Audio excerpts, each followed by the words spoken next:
पहिला आवाज जर राहुल गांधींनी उचलला होता पूर्ण देशात, या संपूर्ण निवडणूक आयोगावरती मोठा प्रश्नचिन्ह केलं होतं. त्या प्रश्नचिन्हाला आयोगाने कधीही उत्तर दिलं नाही. उत्तर देत होते ते भारतीय जनता पार्टी आणि गद्दार जे दुसरे पक्ष त्यांच्यावर असलेले, ते उत्तर देत होतं. उत्तर अपेक्षित होतं यांच्याकडनं, आयोगाकडनं जेव्हा संपूर्ण देशात आवाज उठायला लागला, त्यानंतर स्वतः आमचे युवा नेते, वरी विधानसभेचे आमदार, आमच्या पक्षाचे युवांचा प्रमुख आदित्य ठाकरेंनी हा आवाज पुराव्यानिशी उचलला.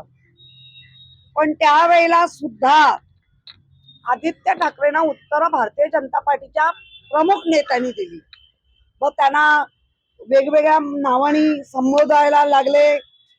त्यांच्या कामाचं खच्चीकरण करण्याचं काम. पण आता तर निवडणूक आयोगाने जे जे बाजू घेत होते त्यांच्या खाडीत थोबाडीत मारली.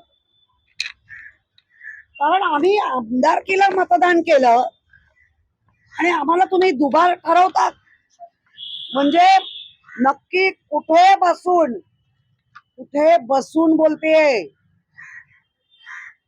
ही यादी बनवली आणि हे निवडणूक आयोगाचं काम नाही का?